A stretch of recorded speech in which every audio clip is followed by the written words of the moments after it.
Ya, Assalamualaikum warahmatullahi wabarakatuh. Selamat pagi semuanya.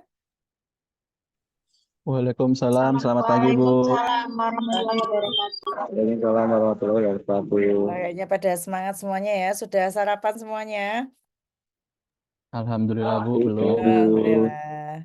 Oke ya, pada kelas pagi hari ini bertemu kembali dengan saya, Bu Anis ya, untuk menyampaikan materi perkuliahan ya di sesi kedua ini ya dengan asuhan keperawatan pada pasien apendisitis. Nah, sebelum kita diskusi dan memulai perkuliahan pada pagi hari ini, silakan bisa ada yang memimpin doa terlebih dahulu. Baik Bu, izin Bu untuk memimpin doa pada pagi hari ini.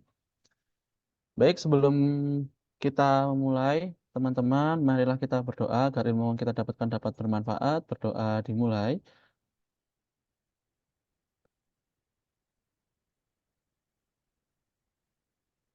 Berdoa selesai. Ya, terima kasih Bintang. Ya, kemarin kita sudah review ya terkait dengan anatomi fisiologinya, sistem pencernaan ya, dan lain sebagainya gitu ya oleh Pak Huda ya kemarin ya. Nah, maka pada sesi pagi hari ini kita masuk ke salah satu kondisi patologis pasien ya di sistem pencernaan ya karena infeksi tentunya ya. Nah, di sini ada appendicitis nih. Nah, kalau dari kalian sendiri ini kalau lihat gambar ini, dari gambar ini, kemudian ini dari namanya appendicitis, apa sih yang kira-kira kalian pikirkan nih? Kira-kira ini pasiennya kenapa ya gitu? Ada yang Ini Bu, mungkin mau terjadi menyampaikan pendapatnya? Usus Bagaimana, Vita? buntu Ibu. Oh, Nadia, usus buntu. Oh iya, ususnya buntu gitu ya, Nat ya. Heeh. Ada lagi yang lainnya mungkin, terima kasih Nadia. Ada lagi yang mau ini Bu, menyampaikan terjadi pendapatnya? peradangan Bu. Infeksi Bang? Bu. Ada peradangan Bu. Oh, ada peradangan kata Bintang, kata Dea ada infeksi. Ya, nah, memang kalau ada is ya, berarti ada peradangan tuh. Peradangannya di mana? Di apendik gitu ya. Nah, di sini nih apendiknya nih. Ya, ini usus apa Dek ini di sini? Masih ingat nggak? Ini usus besar ya. Nah, ini usus halusnya di sini. Ya, ini kolon apa nih? Kolon Appendix ascending. Bu. Ya, nah maka apendiknya itu ada di bagian pangkal dari kolon ascending. Ya, nah jadi pada pagi hari ini kita ya tujuan kita adalah untuk mempelajari lebih lanjut gitu ya terkait dengan sebetulnya apendisitis ini seperti apa sih gitu ya. Nanti tata laksananya seperti apa dan juga bagaimana asuhan keperawatan pada pasien apendisitis begitu ya. Nah, kita mulai lagi kita review walaupun kemarin sudah ya. Nah, kalau kita lihat tuh ini bagian abdomen kita. Ya, kemudian kalau di zoom lebih besar lagi, maka disinilah ada appendix nih di sini. Nah, jadi sebetulnya appendix itu ada apa ya? Bentuknya tabung ya, tabung kecil yang buntu dia. Jadi nggak ada jalan lain nih di sini, buntu dia. Ya, dia ini berasal dari kaikumnya ya pada pertemuan tiga kolinya ya, yang di bagian distalnya. Nah, dia ukurannya itu lumayan kecil, ya hanya 8 sampai 10 cm. Ya, berpangkal pada sekum ya di sini. Nah, jadi letaknya ada di perbatasan antara ileum dengan usus besar. Ya. Nah, jadi appendix itu secara keseluruhan ditutupi oleh yang namanya peritoneum. Nah, baik. Nah, sekarang loh kok bisa terjadi inflamasi appendix? Berarti kalau misalkan kita lihat dari regionnya ada di perut bagian mana? Appendicitis ini. Ada di mana? Di Sudah regio tahu? kanan bawah Bu. Kan Mm-mm. bawah Bu. Kuadran Kanan kanan bawah Bu. bawah. Mm-mm. Nah, betul. Nah, kenapa kok bisa terjadi appendicitis ini? Nah, ini karena beberapa hal ya, umumnya karena obstruksi ya. karena obstruksi. Obstruksinya karena apa? Karena zat-zat metabolik yang tidak terserap dengan baik, kemudian juga bisa jadi karena, eee, yang harusnya kotoran itu sudah terbuang, tetapi dia masih tersimpan di dalam kolon ascendens. Nah, atau juga bisa terjadi karena hiperplasi limfoid ya. Nah, ini pada kondisi-kondisi yang abnormal. Nah, biasanya pasiennya merasakan apa? Pasiennya itu yang paling sering dari seluruh, pasien apendisitis itu pasti merasakan nyeri akut, ya. Jadi nyerinya di abdomen itu sakit sekali ya. Nah, bahkan bisa jadi nyerinya itu nyeri skala berat. Ya, kalau skala berat itu berarti nyerinya skala berapa? Skala? 7 sampai Nah, 10. ya betul. Nah, kemudian nanti juga ada nyeri migrasi. Ya, nyeri migrasi. Jadi ketika misalkan dipalpasi itu kuadran kiri bawah, maka nanti nyerinya sampai ke kuadran kanan bawah. Nah, selain itu juga ada anoreksia ya pasiennya, kemudian dia sampai nggak mau makan ya, heeh, karena nggak nafsu, ya karena kedesak tadi saking besarnya ukurannya, kemudian bisa sampai muntah juga, dan ada beberapa nanti, klasik simptom ya yang terjadi pada pasiennya. Nah, kita bahas dulu ya, dari penyebabnya tadi terjadi obstruksi, ya di lumennya kan sempit sekali itu tadi ya, cuma 8 sampai 10 senti. Ya, sehingga ketika misalkan ada pembusukan di situ dan kemudian juga ada, eee, sisa metabolik yang tidak tersampaikan atau terjebak di dalam lumen apendik, maka nanti itu akan sangat menjadi ini ya, ruangan yang subur untuk bakteri-bakteri tumbuh gitu ya. Nah, di situ senang sekali bakterinya di situ sehingga terjadi inflamasi akut lah di situ. Nah, ketika terjadi inflamasi akut maka akan merangsang prostaglandin, bradikinin ya sehingga terjadi abdominal Mohon pain. maaf Ibu, suaranya Ya. tidak terdengar. Oh ya, tidak dengar. Sekarang sudah jelas? Sekarang sudah jelas kah? Sudah, Ibu. Oh ya, baik. Ya, terima kasih konfirmasinya. Nah, kemudian nanti ya, dari akut inflamasi itu bisa bengkak tuh, karena inflamasi terus-menerus yang tidak teratasi ya, infeksinya tadi. Ya, kalau tanda-tanda infeksi masih ingat ya semuanya ya? Tumor, ya pembengkakan nih salah satunya swelling nih, tumor nih. Ya, rubor dolor fungsiosa ya. Nah, terus kemudian dari bengkaknya ini, nah ini otomatis akan mendesak. Kan di situ juga ada pembuluh darah di sekitarnya. Nah, maka pembuluh darah itu terdesak tuh terkompresi di sini, vascular compression sehingga oksigen yang harusnya dialirkan sampai ke perifer itu menjadi terhambat. Nah, kalau terhambat nanti akan terjadi hipoksia. Hipoksia yang tidak tertangani maka akan terjadi iskemik. Nah, iskemik yang terus-menerus tidak segera ada tata laksana maka terjadi infark. Nah, kalau sudah terjadi infark bisa mati tuh jaringannya. Kalau mati nanti bisa ruptur. Ya, lepas. Ya. Kondisi ruptur ini yang sangat dihindari oleh pasien apendisitis.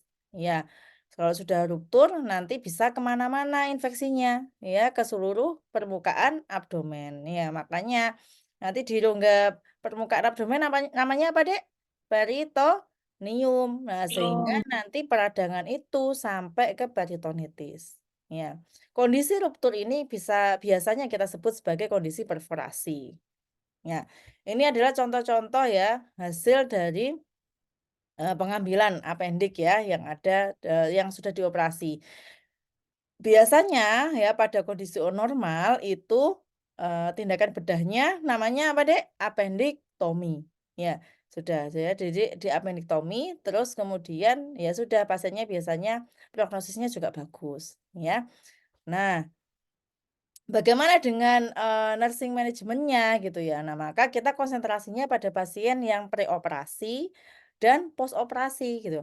Pada pasien preoperasi ya kita mengurangi nyeri dulu ya. Nah, fokusnya karena semua tadi sebagian besar pasien apendisitis kan pasti nyeri itu. Nah, jadi kita ngurangi nyerinya dulu ya. Nah, baru Setelah itu ya kita berusaha kalau terutama pada pasien-pasien yang ada muntah juga, nah mencegah defisit volume cairan ini. Ya. Nah, apalagi pasien-pasien yang belum pernah operasi sama sekali ya, pasti dia cemas tuh.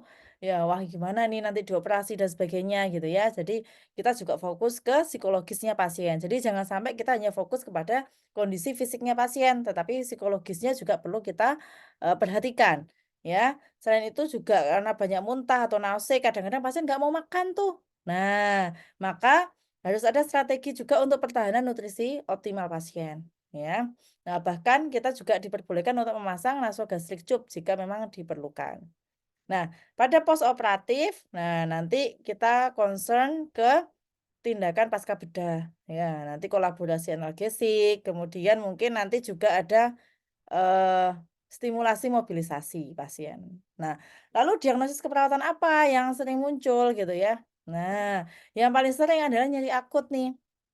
Ya, berhubungan dengan agama cedera fisiologis, dibuktikan dengan pasien biasanya nyeri itu. Ya, kemudian pasiennya meringis, gelisah, nadi meningkat, sulit tidur gitu ya. Nah, kemudian pasien juga selain diagnosis aktual ini, nyeri akut, pasien juga bisa ya terjadi resiko hipervolemik. Ya, resiko hipovolemik karena pengeluaran tadi yang berlebihan muntahnya pasien. Nah, selain itu juga resiko infeksi ya pada kondisi post operasi. Lalu sebagai perawat, apa yang harus kita lakukan ya pada diagnosis nyeri akut, kita kaji nyerinya ya. Kalau mengkaji nyeri di subjektif, kita pakai apa? PQRST ya. Oke ya.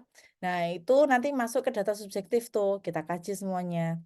Ya, kemudian kalau kondisi pasien pre-op, ya, itu kita pertahankan posisi ya, miring ke kanan dengan, apa namanya, knee-nya pasien ya, dengkulnya pasien itu mendekati dada pasiennya.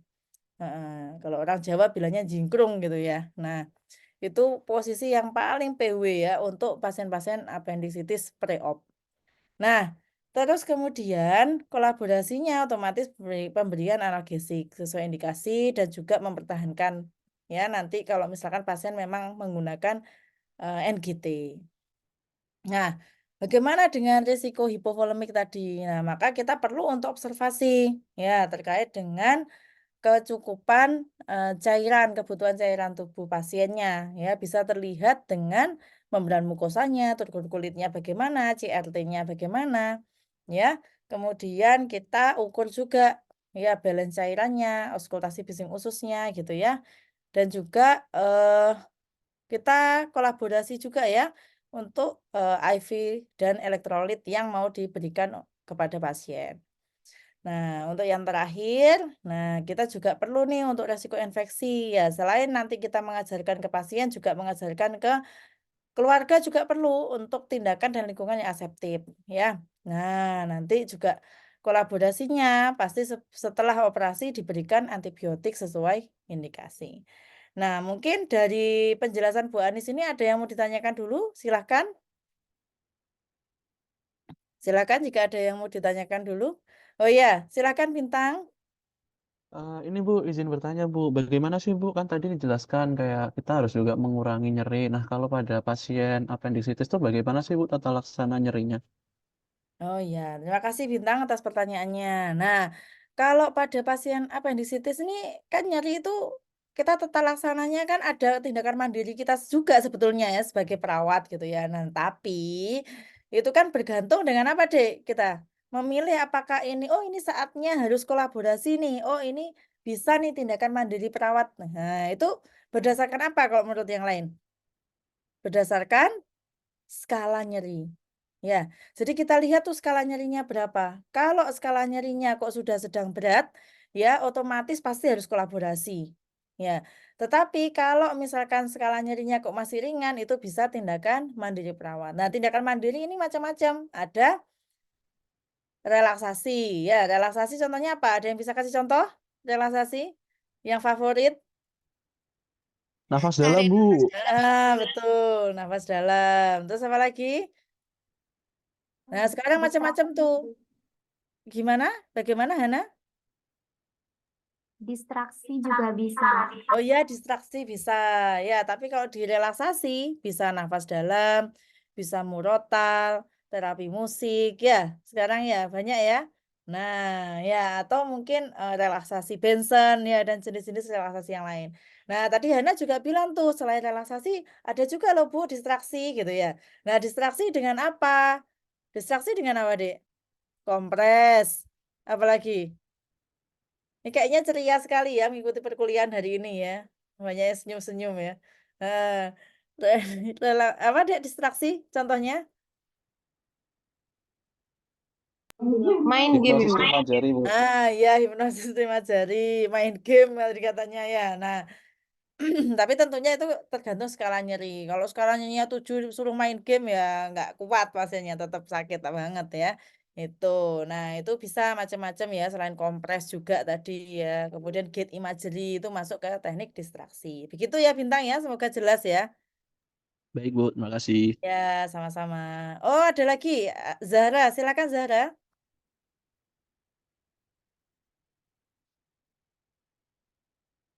Silakan Azhara mengacungkan tangan. Ya, silakan.